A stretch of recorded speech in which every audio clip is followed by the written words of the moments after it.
Watch this. No way!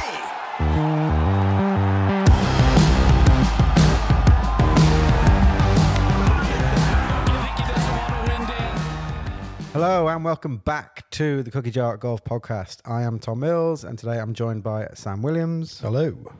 Cal Wing. Hello. Sir Bruce Fitzpatrick. Howdy. And Chris Trott. What's the intro? I want to see more energy than that. Last time I came on here, I had the best intro ever. This one's a bit like, here's the lads, here we go. Hello, boys. Lovely to see you, and let's rock and roll. They always say you should never meet your heroes, Chris. You're not a special thing anymore now. You're just a guy on the pod. Exactly. Once you do one, no one gives a shit. And once you win a Nett Club Championship, no one cares, do they? It's done. You dropped something there, by the way, Chris. You won something recently. I did, lads. I should have bought the trophy to show you. It's a beautiful trophy, but... I was pissed off I was in the Nett Club Championship anyway, to be honest. And when I got through 27 holes and I realised I was sneaking in on the gross, I realised why I was in the net. Because even myself, of all these years of battle scars on a golf course, I had to ease myself off and just drop back to 6 back rather than 5 back because it was getting a little uncomfortable at 5 back. But yeah, it was good fun, boys. And I believe, obviously, I'm the only one out of the 5 of us holding a trophy after the Club Championship weekends have passed. Ouch. There's a silence from the crew. It was a tough Saturday. Some trauma. Yeah, we had a few. What did we have? We had a few top 5s, top 10s. Just keep it going. Boys, I finished. I finished 4th in the gross. We don't talk about that though, do we? We talk about me dropping my lipstick. It was a proper US Open setup, though, wasn't it, Carl? It was 5,600 yards off the back. 11 on the stimp. 11 on the stimp. The greens were genuinely brutal. And with a hefty wind, a short course has never played that hard in my life, but no excuses. It just wasn't good enough. Didn't have the A game. Yeah, cheeky little 25-mile-an-hour winds. Pin positions were naughty. They were on pretty much every slope going. It was carnage. It was... I had back-to-back 4 putts, which I've not done since I was probably 10 years old. So... How much do you boys like playing short golf courses? It's something I basically didn't do much as a kid, and now I realise that I only play a short golf course, that how much fun it is. It's great, right? We went and played Formby Ladies a few weeks ago, which is obviously up your old stomping ground, I believe, Chris.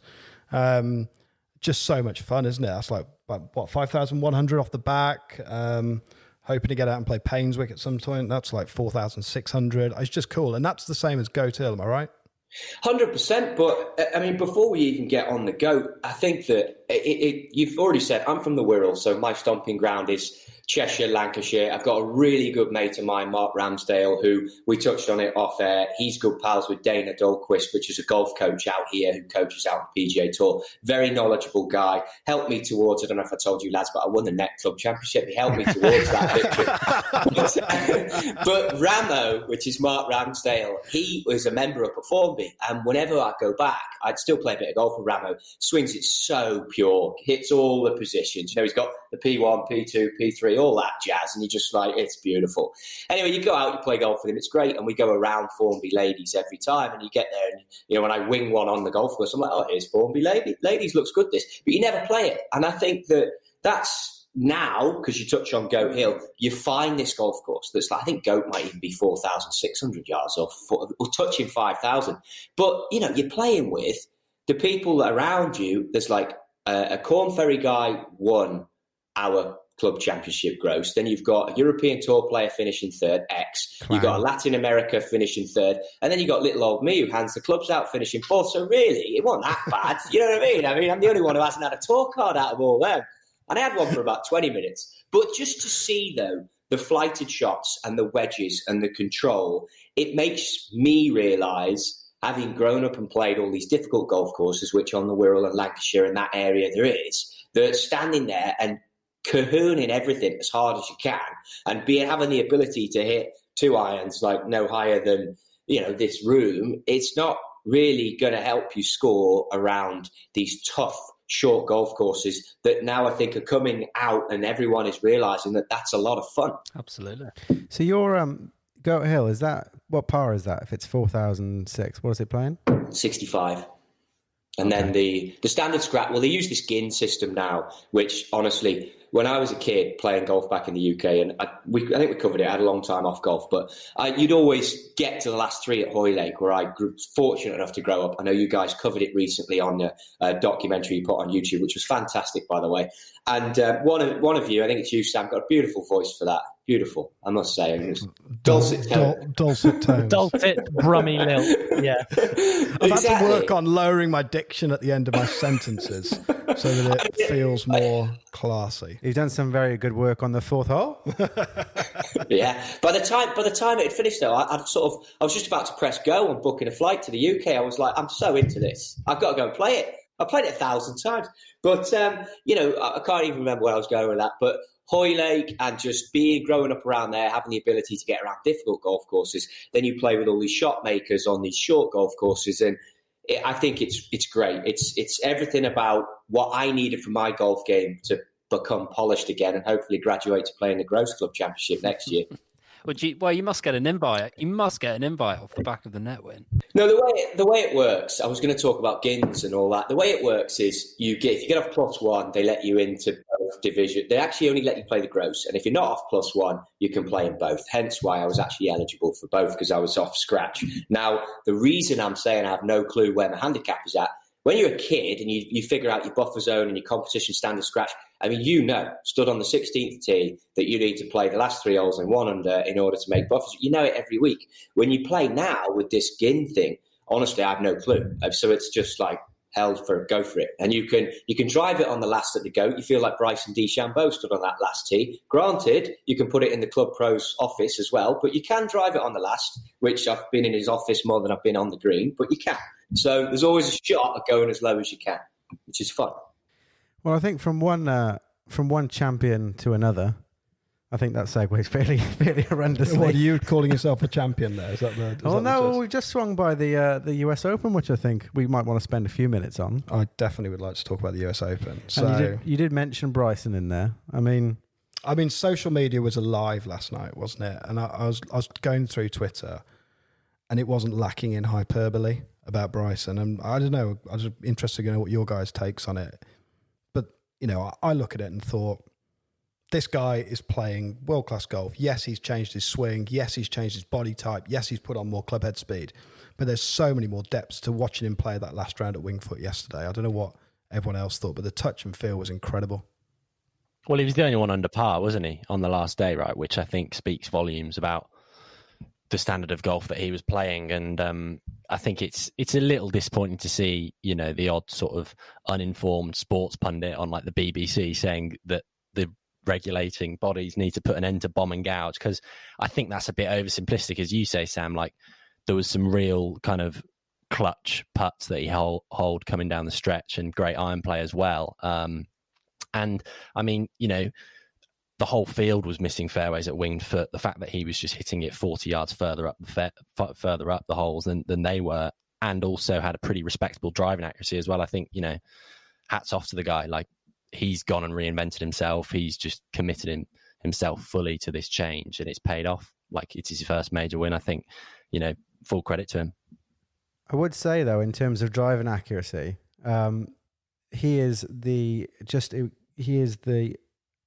US Open with the fewest fairways over 4 rounds. 23 over 4 rounds. I mean, but what was the field average though for the week? Because I think that. Winged Foot in general was pretty. Well, I mean, we should probably defer to Mr. Trott on this, because I'm sure he's got all the insights from the tour truck on it. But yeah, I mean, like when you look at guys like Matt Wolf and DeChambeau who are up near the top of the leaderboard there the whole way through, Chris, like what's your take on it? So I think I'm really happy, first off, to hear the answers that you've given. And obviously, living here in the States, I don't watch British commentary, but I had a few text messages or things sent through to me or screenshots about things that had been said by some fairly renowned British commentators, and it was touching on the Bryson thing. And our jobs have changed so much, meaning that working out on the tour, servicing these players. And first off, I'm in the equipment game. Bryson's not, without my work hat on, what Cobra have done there was only going to happen. Great effort, because the guy is launching it so high, and therefore with the speed you generate the spin. So you have to manipulate the CG and the loft on the club in order to give you the perfect launch and spin window. And Cobra and Ben Showman, the guys out there, and there's a guy called Tio Tomolowski that works for them. I mentioned him, I think, in the first podcast. He used to work at TaylorMade. They have done a phenomenal job. That is such a hard job to get him where he's at. He's seriously high maintenance. I mean, we're talking like the best looking bird in the bar times 20 high maintenance. Like, it's like, if you go date 3, you're in a lot of work here. And I mean, it is what it is, but it's all valid. At least with him as a golfer, everything he's trying to do is valid. Now, I walked off there to go to my bookcase, which I haven't read, but you boys are far more intellectual than I am. Have you read this? Every Shot Counts, Mark Brody. Yep. Okay, lads. Yeah, well, I've read bits of it. Okay, I haven't read it all, but we have someone that I call the briefcase wanker who works at TaylorMade, who is so smart. This guy, I don't know if I'm overlapping and crossing over a previous interview that we did, but he used to work for the Ministry of Defence, and he would look at ammunition going down in Iraq and stuff. I think I did touch on this. Anyway, the guy now looks at analytics, and these people, they're on the money. How can you go into a tournament like that? How can you say, I don't like where the game's going? It's phenomenal. It's amazing. I can't physically do it. Now, to the point, bringing it back to what we can all relate to, I can play golf last weekend or 2 weekends ago with a 3 really good players who've all made money playing golf. And there's an element of me that walks off. It might be slightly blurry these days, given the lifestyle I have, but you're like, it's not unobtainable. You can hit the wedge shots like that. You can hold the putts. You can learn it. But I'm telling you now, when I stand and I watch Bryson hit club balls and I feel the vortex of that club coming down, that is getting unobtainable. For me, it is unobtainable. Now, for you strapping lads, it might be obtainable. But that's what I want the top level golf to be. I want kids coming out that want to go there, that want to play AJGA, that want to play for England boys, that want to play for Scotland boys, that have career path and views of wanting to do that for a living, and they're 16, 17. I want them to feel like they can get it. But little old me that goes out and plays golf, and the best days are maybe behind me as a player, I want to be entertained. And that was pure entertainment. And I think that, touching on the stats, we know from Mark Brody's stuff, who's a boffin in himself, which makes him very difficult to listen to and communicate with. But the book and what he touches on just gives you the numbers, and the game is going to go that way. I mean, just keeping this rolling a second here, I watched a YouTube clip. I got young kids, and my kids obviously growing up here don't know anything about soccer. And we watched something on YouTube with Steve Gerrard. And it was Gerrard at Melwood, and it was talking about how he was embracing in the later parts of his career the analytics that Liverpool Football Club have on offer to him. There's a player who's obviously played for Liverpool for 20 plus years, but he's embracing it. And then he leaves it saying, I always want to be the best player at training. I always want to be. That's the attitude. You've got the desire, you've got the talent. Now you're using the technology around you with the people that couldn't achieve it, but they still want to help you. And I think, fortunately, in my role, I get to help these guys achieve that by trying to help them with stats. And that's what Wolfie is, touching on it. I mean, yeah, Wolfie's young, and Wolfie goes out there at 21, and, there'll be a lot written. I haven't looked at it all, but I'm sure there'll be a lot written about things that he could have done differently. But he is 21, and he's already blitzing it, Miles. I mean, it's great to watch, in my opinion. He's up there with Bryson, isn't he? I think he was past Bryson. Yeah. And to be fair, I knew Wolfie was young, but I didn't appreciate he was 21. And even when just before they were teeing off last night, they're doing a bit of a recap and like, who is Matt Wolf? And most of it was the stuff that he was finishing off his college career, like this time last year, and everything else. And it's burst onto the scene. And it's, to be fair, final round, first US Open. But the thing is, Cal, I don't know if you watched the game that they played out at Seminole. Did you see that? Where the four of them? Yeah. Did you see? We'll touch on it. I mean, it happened.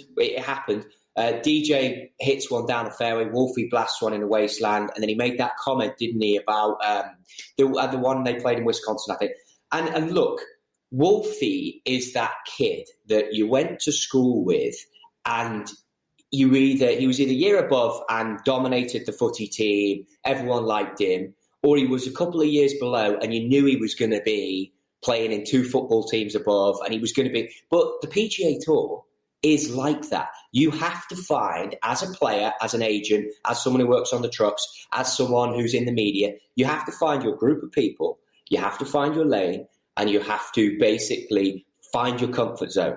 And Wolfie is finding it. And I really feel that when he does find it, which he is finding it, and as he matures into it, you're going to see some great stuff. I mean, Bryson's only 26, 27. That's the other thing that jumped out at me from watching that last night. You think the guy's 35. I mean, he's still a pup, you know what I mean? And there's so much shit written about him, I think, as well, where, you know, firstly, Wolfie, like you say, 21. If he'd have gone on to win that, he'd have been the first person to win the US Open as a debutant since Francis Ouimet. So kind of rolling back the years, over 100 there. Bryson, like you say, yes, he's kind of invested in his physique, his mechanics, everything he's doing with the equipment. But don't forget, the guy won a US Am. You know, only very special people win a US Am. And an NCAA. And an NCAA. And, you know, there's only, I think, Jack and Tiger have gone on to win both the US Open, NCAA, and US Am. He's in pretty esteemed company, and you don't get there just by getting jacked and investing in clubs and all that sort of stuff. You've got to have some, you know, kind of raw talent. I feel, I think with Bryson, you know, he's not necessarily covered himself in glory over the last few years with some of the comments he's made, and maybe that's kind of what plays into the animus that some people feel towards him as this kind of symbol of just, you know, bombing the ball all over the place and reducing these great golf courses to pitch and putts. I think, you know, there are loads of guys out there who aren't as outspoken and drive the ball miles, who maybe, you know, get a better time with the media and some of the sort of commentators, and aren't, you know, not their every word is scrutinized. But yeah, I mean, to do what he's done, like to invest so much time into it outside of golf. I mean, it seems like the guy literally plays golf and plays Fortnite, and that's essentially it, and works out in the gym. Who knows? One thing I do think is maybe worth diving into a little bit more deeply is whether, because I think statistically since he's come back, he's not been as strong with his wedge play. And I guess on a course like Winged Foot, which is playing long, and you maybe not hitting so many wedges into the par fours, whether that kind of weakness relative to the rest of the field is minimised slightly. But I could just be clutching at straws there. I think before we go there, though, the thing that we have to touch on, and you started to take it there, and I don't think any podcast will go there with this. If we look at Bryson as a marketing machine, okay, yes, he's gone and changed himself, but I stayed watching the coverage. I don't know what the UK coverage was like, but to hear what he would say in the interview, because I was interested in that. That really essentially is what I work in, sports marketing. What is he going to say? Who's he going to thank? How's he going to cover this? What's he going to do? And he had, from his agent, a piece of paper, probably a handwritten paper, but he thanked every sponsor. Now, it looked a little bit red off the list and whatever, but he still got it in. It's his stage, and he went there first. Now, if you watch NASCAR over here, which is obviously the equivalent of Formula One, I like Formula One, but NASCAR, those athletes are trained to cover it. Bryson took golf there for the very first time for me, and that'll be unnoticed, but it won't be unnoticed subconsciously, and it won't be unnoticed by his sponsors. The next thing he did when he goes on social media and he posts, he actually made reference to, like, I've done things my way. And I thought, I for one, as I'm not a Bryson hater and I'm not a Bryson lover, but I went from being like neutral on the guy to I actually like this guy. I think he's got it. I think he's going to be great for the game. And if this is the talisman that takes us forward, I'm a big believer that we need an American hero. Spieth was taking that. Dustin Johnson has taken it to a point. The game is 50% of the industry is here in the States. It needs an American hero. And if Bryson's the guy, I'm kind of cool with that. And then, yeah, I'll let one of you boys hit on the wedge subject. Obviously, before we go there, he's playing graphite shafts in those wedges. That at some point, I know Faldo hits on it all the time. maybe it's not great. You know what I mean? I mean, it's tough to play touch and feel shots with graphite shafts. Especially as they're the same length as a 7-iron. Yeah.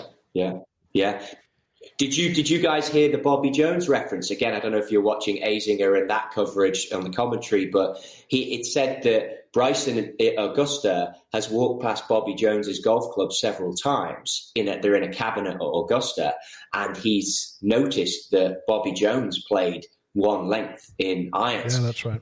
But I thought that was interesting. Now, it will be interesting, to Bruce's point, to see if he then goes shorter in his wedges. Well, a couple of weeks ago we did the Sid Matthew pod. So obviously 90 years since Bobby Jones Grand Slam. So we brought the absolute oracle of Bobby Jones on. Guy who lives out in Tallahassee, he's an attorney, absolute fantastic guy. And that's one of the things he ruled out. He said before Bryson was doing it, Bobby Jones had figured out that if he could get same shaft lengths, he could actually simplify the mechanics of the swing. So. They weren't same shaft though. They were in sets, weren't they? So like 5-4, 6-7, 8-9. So they duelled them up as opposed to them all being the same length. I do believe that's right.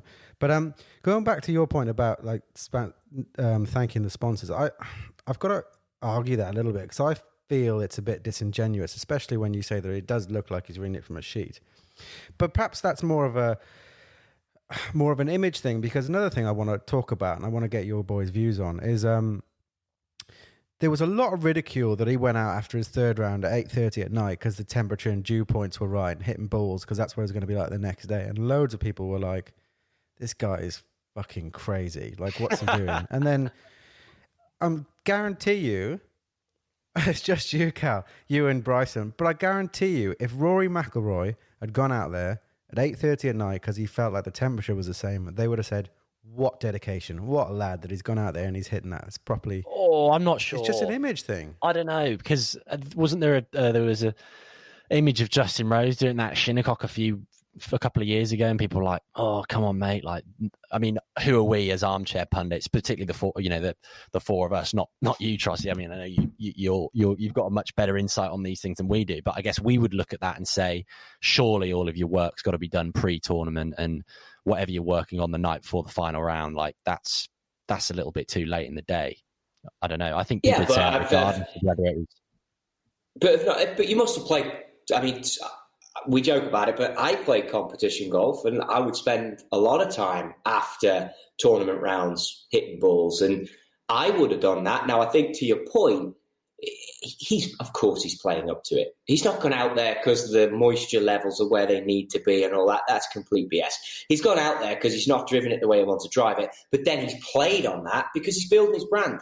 And I think that's my point, is that yes, it doesn't look genuine, but at least someone is making reference to it. I mean, really, has there been...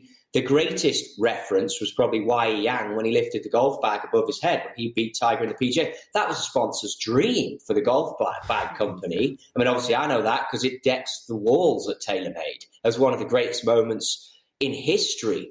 But the point is that all these companies, I'm coming from that light. That's where I live. They're screaming out for it, whether it's genuine or not. The cost of a TV slot, even just to have a logo on the front of hat on a player, it's getting ridiculous how much it costs. I mean, I listened to some of that No Laying Up podcast, and they had Jim Nance on there, and he's talking about the coverage and how much time we actually spend watching adverts rather than watching the golf. And then they talk about the playing through piece where they move it off into a thumbnail. So then you're like, if you're actually watching it, you have to go up to the screen. What the fuck's happening here? What's he doing? You know what I mean? And it's like, that's why I think if the sport can get it in, there's got to be room for everyone, because we need sponsors in the pro game as much as we need eyes on the golf, as much as we need amateurs wanting to be their stars, because then it all comes down to rounds go up at Goat Hill, rounds go up at Cleve Hill, is it, where you guys are talking about? I know that it's close. Just public golf courses grow, is what I'm saying. People come in the game, and people like us who are fortunate enough, Brucey touches on it, yeah, we're kind of armchair pundits, I'm with you there, but we also love the game. So the game, and anyone listening to this podcast and anyone understanding it, all starts to benefit of it, which is why I'm not sitting here hating statistical guys writing books like Mark Brody, Sean Foley talking about the golf swing, Dana talking about it, me harping on about golf clubs, you boys covering it all. It all comes back to helping the pie. Exactly. He's just got everyone talking, and it's yeah, you can't help but admire it. In my opinion, he's set his stall out. He goes, right, I've got to put 3 or 4 stone on to sort of get my speed up, everything else, and the way he's done it is incredible. Do you not think Bryson, though, just sort of represents everything the golf industry doesn't want to have? Like, especially like the old boys, the commentators and that invariably are old players that smoked cigars and got pissed, and all they want to do is turn up on raw talent, no train, no balls, get out there, shoot at 69 and feel like you're a hero. And then you've got Bryson, who's basically saying, I mean, he is incredibly talented. Don't forget, before he went crazy, he was an NCAA and then a US Am, but now he's obviously really taken it to the next level. And he's got big, and he's basically saying if you hit the gym and get fit and get strong, you're going to get better. And it kind of represents everything that golf. I don't know. I think maybe sometimes you're in your own echo chamber with it. So maybe if you're a kind of an absolute golfing nerd on this, you're going to come up against golfing purists who invariably are going to hold someone like Seve as their biggest hero. We all love Seve. You can't enjoy golf and not love Seve. But what Seve stood for is the complete antithesis of what Bryson's about, because Seve's all about guile and flair and kind of just bring in, natural shot making ability. And Bryson's all about statistics and percentages. And I think that's probably why you get a lot of this hater stuff where people are kind of on his case and just trying to bag him because, he's playing, golf by numbers. Yeah, exactly. And I think it'd be naive to think that. And then the conversation, which I kind of want to move us on to, is kind of course setup. And, there now seems to be this constant week in, week out cycle of critiquing the courses, the venues, how they're set up and what the champion they're producing is. And I think it's just a bit of a dead end debate, to be fair, because, the USGA have gone out there and said, well, let's pinch the fairways into about 5 yards wide. Let's make the course super long, grow the rough up. Okay, they've chosen a course that's got pretty good access to the front of the green that isn't usually guarded. But, clearly people are now saying, well, we need to do something more to make sure Bryson doesn't win or the longer hitter doesn't win. It's about finding a blended approach to me that means the best golfer wins, not necessarily about making a certain type of player prohibitive to win. Does that make sense? Mm. Yeah, I think completely it makes sense. And to the first point, I think it's brilliant that he's disrupting the game. I think Tiger disrupted the game. Seve disrupted the game. Faldo disrupted the game, all in the way in which they wanted to do it. Now you've got a guy who he's tipping his cap to history, but he's taken on the modern, and he's very respectful with it. And the other thing is he went to SMU, which for anyone listening to this over in the States, I'm just getting an understanding of what it means to go to some of these huge colleges in America. And SMU is a big deal. I mean, you need to be the right. It sends out, in my opinion, I'm going to be careful here, it sends out a stereotypical person comes through SMU, and Bryson is very respectful of that as to who he is and what he stands for. He represents that college well. And I think the American viewer and the American golf fan and the American who turns up in his sports coat with his little patches on the arms and goes and plays Seminole, he's going to have a bit of respect for that, to be honest with you, because SMU's real deal. And, the kid's coming through real deal. He's respecting that, and he'll be liked in America. And like I touched on before, it's 50% of the industry. I get everything you boys are saying, and a bit of me wants to stay living there too, but things move on, and we've got to move on with it. And now the guy wins with a huge lead at Wingfoot, but he just got it done that way. I think if we play there every week for the next 10 weeks, Bryson doesn't win all 10. No. But I think if you think about US Open setup, I think they're kind of handicapping themselves by trying to get to level par. Because I think if you look at the tournament that invariably produced the most varied winner, it's probably the Open at St Andrews, where you can hit it anywhere, but you need to be as strategic as you can do. I mean, you've had a Tiger Woods there, you've had a Jack Nicklaus there, you've had Zach Johnson. Yeah, I don't think that's this varied. Sounds like conjecture. I actually wouldn't this say sounds that's like conjecture. I wouldn't say that's varied though, Mills. I mean, I actually think, and maybe we're going on a really small sample size, and scientists would say it's not, it's too small and you can't, read into it too much. But what they do say about St Andrews is that over the last few Opens it's held, and we'll see, I guess, in 2022 what which champion it throws up there. But it has identified pretty much the best players in the game at that point in time. You had Zach Johnson, who is probably a Hall of Famer, I guess. 2 majors, won more than anyone apart from DJ and Tiger, I think, since 2007 or so. Or certainly in that patch between two. Yeah.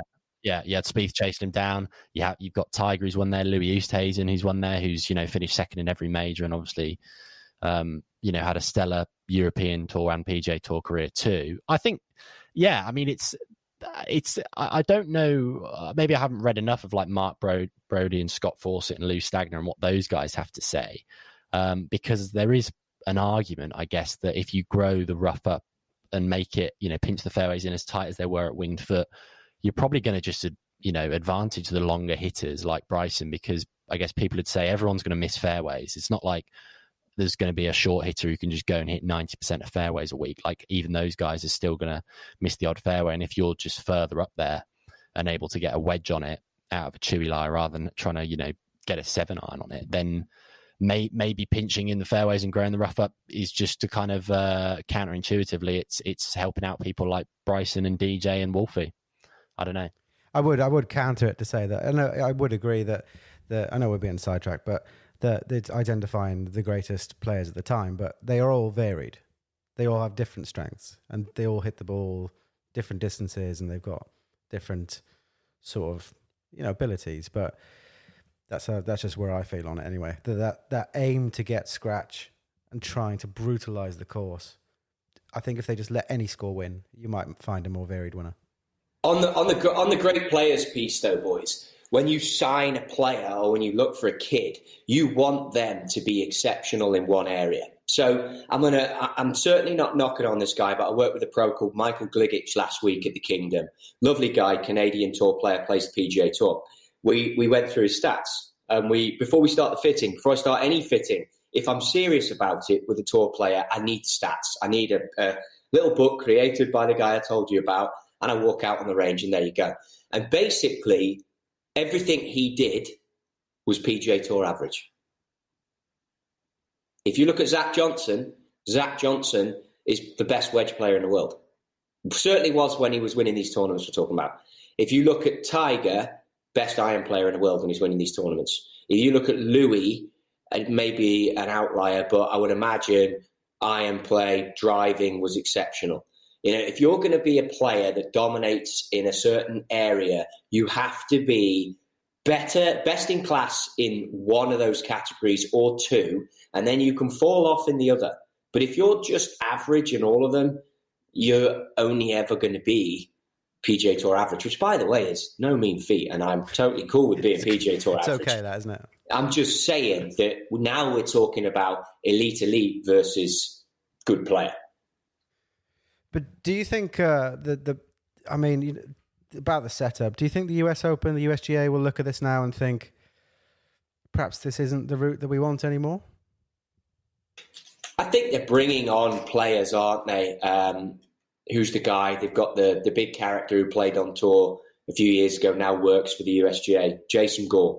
Jason Gore now works for the USGA. So they're bringing on people to bridge the gap between I'm a golf fan, but I'm an amateur and I work in golf, and I'm a PGA Tour, USGA member of staff, through to, okay, I've played high tour level. So I think you're going to see it change without doubt. And I think they're going to bring in the opinion of some people that can certainly guide them and help them. They're already showing that's what they're going to do. So I think, you will see the courses change. But I think they wanted Winged Foot to play difficult. It did. It maybe could have been a bit drier, right? It could have been a bit more crispy. But with greens, that undulating, you're somewhat limited. I know the coverage here, they started showing a rules official from the USGA would come on every sort of hour and a half and give you a rules tip.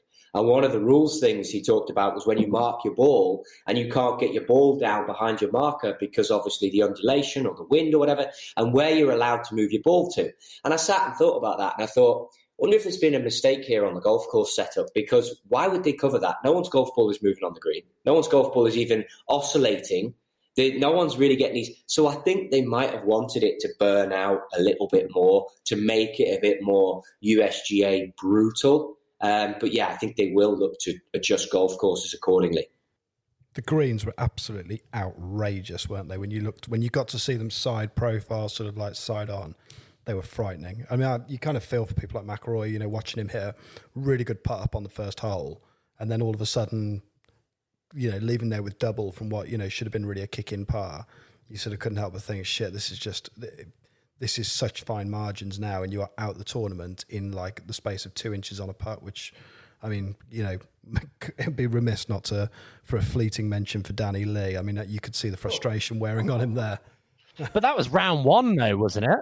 That was round one, and he was in okay shape. Yeah, I don't know. I think the other caveat I'd probably chuck in there is maybe this US Open had a slightly different feel because of obvious, reasons such as COVID and the disrupted schedule. Playing in September, I guess that has its benefits, but also, maybe impacts on the course condition a little bit too, as Trottie alluded to there. And yeah, I mean, maybe I'm just woefully uninformed, but it feels like a sort of strange next few weeks we're going to have, or next couple of months, in fact, with the Masters being played in November, and kind of, it'll be interesting to see what, how the tour looks and how things are shaping up heading into the Masters, because I guess most people put their money on DJ going into this week after just absolutely devastating form in the playoffs and, winning the Northern Trust by a crazy number of shots, and obviously winning the Tour Championship and only just being pipped at the penultimate event by John Rahm. I mean, Bryson, in a way, he was kind of flying under the radar, I think, going into the US Open. I got to just jump in on that one with DJ. I saw a tweet that was put out by Solly from No Laying Up when he was looking at the Matt Wolf's and Bryson's drives down 9. Did any of you catch this? No. So he'd gone onto the PGA stat website to see how their long drives had compared for that day compared to everybody else's, because they both like tanked it down 9, and like I think Wolfie had about 160 in, something like that. Anyway, he showed an image of that 9th hole with all the stats for that day put on it. And DJ, I don't know what you've been selling him, Trotty, but he had a 417-yard drive down that 9th hole. It was a country mile ahead of everybody. I think he had 112 in or something like that. Sounds like you're teeing him up for an ad here, Tom. No, it was just... I don't know whether he's hit a sprinkle ahead or what's happened there, but it was 417 yards. Yeah, I mean, look, the guy can absolutely crush it. I mean, it takes you back to that Hawaii tee shot he hit a couple of years ago. I think we had M5 or whatever out, and he hit it to sort of that. I mean, I know that was downhill or whatever, but I mean, that was 420 or something. I mean, look, it's super impressive, and it's relevant when you see these guys hit it. You understand what they do and how they do it, why they want to hit shape they hit, because of the distances they hit it. So, I mean, Dustin hits cut 9.5 times out of 10. So if he's hit that shot there, he's probably turned one over for the first time in the day. And then, as you say, got a hard bounce and off you go. It's miles down there.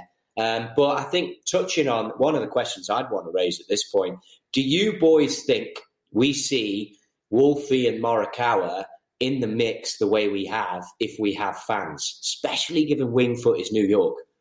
I was thinking that last night, especially as he was sort of going down some of those early holes, and even probably that mid part of the round where it was getting pretty heated around where they both sort of made 2 eagles. And I did think to myself, I was like, what are these guys thinking if those greens are absolutely packed with fans and the fairways? And it's got to have an effect, right? I think so. It's different kind of pressure, isn't it? Yeah, no, it's something that I think being out on tour, as opposed to just kind of, using resources like Decade and other kind of insights into course management, I'm sure that can prepare you really well for, how to go and play these tricked up courses. But there's no substitute for playing out on tour for 5-10 years or whatever, and being in the heat of battle, in and amongst thousands of fans in these sort of semi amphitheaters that you get out out on tour.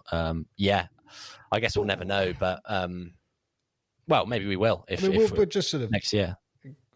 We've talked about it in the past, haven't we? And I think there's studies that show that some people respond in two different ways, don't they? To when you've got the pressure of kind of the crowd around you, and some people almost it charges them and it brings on an adrenaline rush that produces the best, and other people, almost kind of, puts people back into themselves. And I don't know. I mean, it's probably not our place to call on that one, but it is an interesting one to think if you had 10, 15,000 spectators around Winged Foot yesterday. Those New Yorkers are a loud bunch. I don't know what it's like out in California, Trottie, but the New Yorkers have got some lungs on them. And I'd imagine if you put 15,000 of them out there, it would be a completely different atmosphere altogether. Yeah, and I'm going to go out there and say I think you see Tiger put on a better effort, to be honest with you. I think Tiger's at a point in his career, boys, where it's turning up to play I get it, it's a US Open, and I don't mean this with any disrespect, but these college, they're still college guys. They're still 21 coming out, and it just takes so much heat off all of them. It doesn't take away from what they're achieving. But I think Wolfie may even have reacted the other way. If he's got people yelling and howling, maybe you see him do a bit more. I mean, like I alluded to, I think the crowds are going to love him. I think he's a great guy. I think everyone over here is going to like him. He's got all the makeup to be an American star, and New York would have loved that. And I think that we as fans, look, we can't argue because we got to see a US Open on TV this weekend, but, it's going to be interesting. And then you become reliant on the media and the commentary. And at times, and I felt for the commentators, what I'm watching is stale, it's difficult. I'm hearing things that I'm not interested in. It's like, just let me watch the golf. Put more golf shots on. I don't care if it's Danny Lee missing 15 putts from 4 feet because he's using Scotty Cameron, but put it on the TV. It doesn't bother me. You know what I mean? But it goes back to what Rory was saying last week. He just said it doesn't have the same buzz. I can't. No. Doesn't quite give me the same get up and go. And it's probably the only way we can probably look at it. Especially Sam will relate to this. Is that someone passes him a Beck's Blue and goes, "Have fun on that one." I tell you what, though, you can talk about watching more golf, but that closing stretch coming in, and it was made a little bit harder to watch because you knew who was going to win, but it was slow. I mean, it was slow. There's no getting away from it. It was chronic. And I mean, hard to know, but you can't help but pin an awful lot on Bryson. He's obscenely slow over the shots.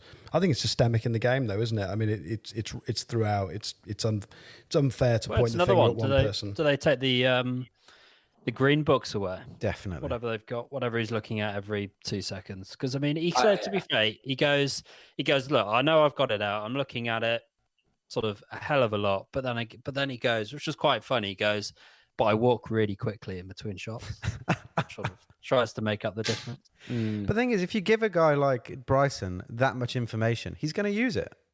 So you've just got to take it away. If you want it to speed up, there is an art of reading greens, isn't there? Yeah, when he wanted to use his compass on the green books, I think they said that's a step too far. Yeah, I mean, slow play, we've talked about it to the death on this pod before, and I guess loads of other media outlets have talked about it too. And it's, I guess I'd come back to what I said before. It's just the example it sets on the sort of younger generations or those who are aspiring to get into the game. Obviously, it's not too much sort of skin off our nose really to watch that on TV. It feels a little bit dull, but I think it's more just the example it sets amongst junior golfers and college golfers.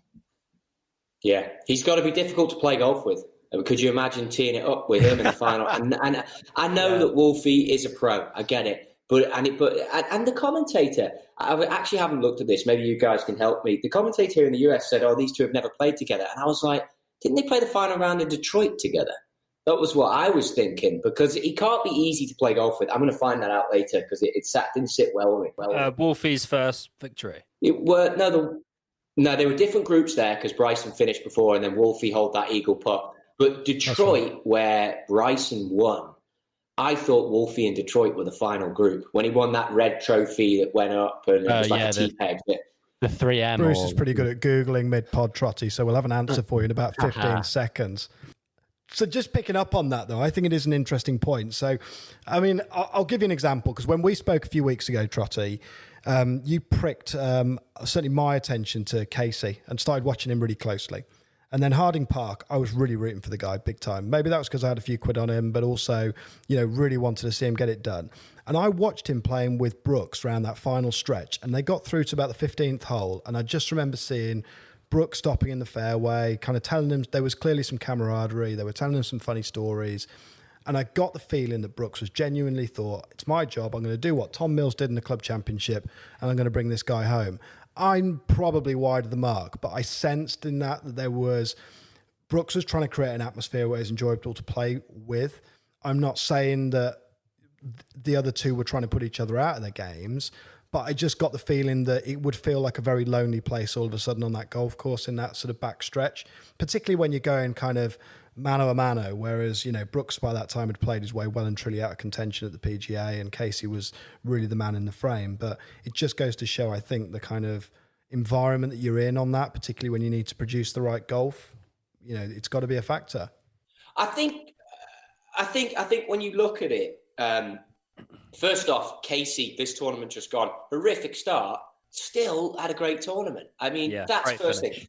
The next thing I want to say about Casey, really bad reputation from when I first started on tour. He was a Titleist player. He was always great with me. I'm going back early 2000s, played in Europe. He played our driver a little bit. He was brilliant. He was never a dick at all. And then a lot of people would be like, oh, don't like Casey. I'm like, whatever. He seems completely fine. Then obviously the Louis Oosthuizen Open at St Andrews. I mean, he was pushing Louis all the way. And it was the Euro Asia Cup a few years ago. And the Euro players all came back from that. I didn't go to it. They came back from Asia, and they were all talking about Casey basically being amazing, being the guy that everyone wanted to play with. There was a problem player in the team. I won't mention his name. And Paul stood up and said, I'll play with him. He carried that guy through. Anyone who was nervous, Casey would play with them. And I think it became over the last 4 or 5 years, I became very aware of it, that he's a player's player. So I think when you look at the PGA Tour and you look at Brooks, I think Brooks has sat there and gone, well, I'm playing with Casey out of pure respect.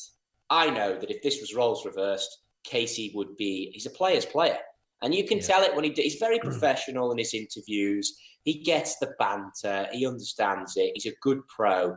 And, obviously I'd love to have seen him win a major. I worry that it's passed him by. He's aware that he's never going to hit it that far. That also makes him amazing, that he plays within the lanes he's in. But, the bottom line is I think, there's an element of Brooks knows I'm playing with a guy that is an out-and-out player. There's no point in any tomfoolery, for want of a better phrase, but I'm playing with a legit guy. I might as well do what I'm paid to do here as a professional golfer and help him get home. Yeah, I mean, comparing that to what happened in the US Open, I mean, they didn't look like there was a huge amount going on. But the fact that you've got the microphones between the players, like they were always sort of, good shot, good putt, whatever. But it didn't look like there was tons going on between them. But then again, I don't know how much Bryson does communicate with other people around on tour. But in terms of US Open, I think the one thing we do need to cover is Harris English's horrendous start, where he lost a ball. He's in the contention, isn't he? 7 shots off, not huge really. Lost a ball first hole. I mean, world class bounce back though. Yeah, it was stuck another one down, got up and down like from absolutely nowhere out of a trap, and then drained a bunker shot on the next hole for birdie. That was some mental fortitude. If you've ever seen any like class act, hats off to the guy. To be fair, I feel his start goes back to what we were saying earlier. If the fans and the patrons were there, they probably would have found that ball. Yeah, 100%. Never in question. I've never seen a player lose the ball in the rough before in that kind of scenario. He would have probably been trampled down by that stage in the tournament. But it's got 300 sets of eyes looking for it. Yeah, of course. 3 minutes times 300. But does he have the bounce back he has if all the fans are there? And you never know what's being said. It's New York. It's not. The fans are going to tell you how it is. Like, horrific shot. What are you doing over here anyway? You shouldn't. What's that first team shot? You know what I mean? Does he come back and do what he's done? I mean, he's had a great tournament. He's a great player. He swings it pure, and he's on a good trajectory to be a good golfer. So I think, again, he's already been a good golfer once. So, I think he got what he deserved in the end. He played a good tournament. He finished in a good spot. Yeah, he had a bit of a bad break at the start, but was he going to win it? Would it have changed Bryson's situation? I don't. I think that was on Wolfie to do, to be honest. And it's a big ask. It's a big ask. Yeah. I think if he was playing a TP5, he would have found the first fairway. I think if it was a Pix, he'd have found the ball in the rough, to be honest with you, lads. Yeah, I mean, Pix. We might have to do a full. Do you want to do a full advert for that right now? I mean, I can if you want to go there. Right, we cannot keep queuing you up for ads any longer. So we've got a little bit of an off spell now. We've got some wraparound action and whatnot happening before we get to Augusta in November. Trottie, what are you going to be doing with the next few weeks? What's in the pipeline for you? I'm actually hitting the road here. So I've got the Nett 2 at home, and then there's 2 in Vegas and 1 at Sherwood Country Club, which I'm looking forward to going to up in LA, which I'm sure Shadow Creek in Vegas as well. Those 2 courses are going to give a unique winner. So I've actually got, the beauty is, for those of you that can't do the quick geography, I live in California and it's Vegas, California. So it's not too much playing time, which I enjoy, given that obviously there's this COVID troubles going on and it's limited restriction. It's difficult. So that my actual job has not been as fun as it usually is based on all that. Air travel here in the States is a little funky right now and hotels are a little funky. So I got 2 weeks in California where I'll play a bit of golf and then do some YouTube stuff, do some more Instagram stuff, but mainly YouTube. I'm kind of getting that backing up and then I'm hitting the road. And then, we'll go from there. I've actually got the truck coming back to Carlsbad a week today. So I will be filming a lot of stuff on the truck, probably do some tutorials on grinding wedges and, I don't know, anything that people want. That's what my next couple of weeks are. And then after that, I'm out on the road. Well, we're getting into the off-season, aren't we? Guys? Oh, sorry. Have you got many of the guys booked in to visit the Kingdom anytime soon, next few weeks? Or is it all just they'll see you on the truck? I kingdomed it last week and fit 3 guys last week, and it's a very strange time because obviously we've got new irons out, so people want to get the new irons, so we're kind of doing that.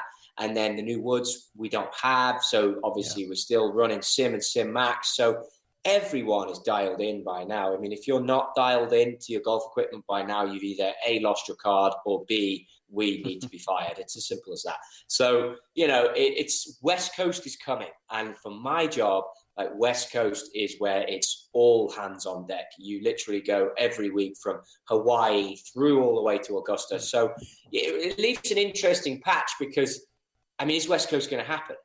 What's going to happen with COVID restrictions in Hawaii? I think many of us are just sitting here thinking, well, the elections are in November in the United States, and obviously then COVID will fix itself, kids will be back at school, and we'll all move on. Well, is that going to be the case? I don't know. So the PGA Tour schedule, when we look at, we've got November for Augusta, that Augusta champion in November is going to be Augusta champ for 5 months if things stay as they are. Yeah. I mean, Shane Lowry's got to be loving life. He's been the Open champion for 2 and a bit years. And this poor guy that wins Augusta gets to be the champ for 5 months. I mean, I'll still take 5 months with a green jacket over none, though, to be fair. So. I'll tell you what, though. We need to, I know you don't talk about tinkering with your gear in the off-season. We need to hook you 2 boys up because... Cal, meet Trottie. Cal is our resident tinkerer, and we need to find out what's going on in the bag. Is it still the even roll? What's going on with the putter this week? To be fair, I mean, it's August was all over the place. I was sort of I was cutting clubs down. I was, especially in the putter department, there's a lot of playing going on, a lot of tinkering. But no, to be fair, I found, got myself into an even roll for the first time, and I have to say, performed great on Saturday, was good. It's slightly heavier. It's definitely smoothing out the stroke a little bit more. I'm looking at it now, actually. It's looking all right. What length is it? 35. Okay. But he's a big boy. What's your shortest putter you've got? I've gone down to nothing more than probably 32. But at the same time, I mean, I've played with everything when they were legal, belly putters, everything else. Trottie, Cal's been through 25 putters in the last 5 years. You probably remember. You'll remember one of the ones I had, actually. Remember the one Garcia used in the 2007 Open at Carnoustie? I've got that. That's in the collection still. Yeah. He's recently just changed from arm lock. He went for arm lock for a little while, didn't you? Yeah. God, yeah. Tried the arm lock. So I tried the arm lock on a couple of the old bellies, which have to do a bit of bending and everything else, make it work. But And there was some talk about one-length shafts as well this morning on the group as well, Cal. I don't know whether that was a bit of a panic eBay search that was going in. No. I luckily haven't panicked. That was just after a bit of Bryson hype last night. I was thinking, is the one length something we should be looking at? Or... So are you keeping stats though? Are you monitoring statistically what's working and what's not working? Oh, this is that's brilliant. purely in the head. So we quizzed him on this, Trottie. We said, right, Cal, what are you because he's been through 25 putters in the last 5 years. That is on record from a few pods ago. And I've said, what are you doing it for? Like, what are you searching for? And he says, 27 putts. And I said, well, I'll give you 27 putts. Just miss every green. You're guaranteed to get up and down. Half a dozen times, you're going to get 27 putts in a round. You need to get stats. Without stats, how can you make these changes? You know what I'm going to say. I'm going to bust your balls on this. You can't be making changes unless you've got stats. It's as simple as that. And then it sounds like you're all over the map anyway. I mean, Jesus Christ, we've got even roll in the mix. You're definitely all over the map. But all I'd be saying is you've got to keep stats. I mean, even rolls are fine, but you've got to keep stats. If you're not doing that, then you're never going to know. You can't, we're guessing. No, there's putting stats are there, but they're basic. So they're pretty much putts per round. Of course, there's anomalies where, you sort of had 25 putts because you missed every green per round, etc. But but that's where you've got to get back to our boy Mark Brody, and you've got to do strokes gained, and you've got to be keeping like distances. And there's an app without doing any more TaylorMade plugging on here, but there is an app. Really? Well, Bruce is using Decade. Right. So we're actually moving into the off season, and maybe that's something we'll look at doing, because I think now we're into the off season, we've all got some equipment decisions we're going to have to make, and maybe we can complement that with a bit of stato analysis, and we can kind of pick that apart on some future pods with you. Yeah, if you will be, that. I know you're a golf geek, Trottie. I'm sure you will be keen to come on and watch 4 hopeless amateurs pick their way through some equipment changes and the stats that brings. I'd love to see it. Sweet. Okay, so before we shoot off, guys, we need to mention that dropping this Thursday is our latest YouTube film, which is the one from Cleve Hill. So if you haven't heard of Cleve Hill, you need to. Make sure you tune in on Thursday. We're going to drop it Thursday night. We're also going to be dropping an accompanying podcast that goes with it with Sean Arbull and Robin Heisman. Honestly, jump on it. It's going to be quite a thing to watch. So until then, thank you very much, guys. Thank you for joining us. And thank you, Trottie. We'll Pleasure to have you back next time. Always good to chat it through with you boys, and I'm sure maybe we'll hook up after the Masters or something and see if we can get some good victories there from the TaylorMade crew or anyone that you boys have got money on. That's basically who I root for. Adios. See you later. Watch this.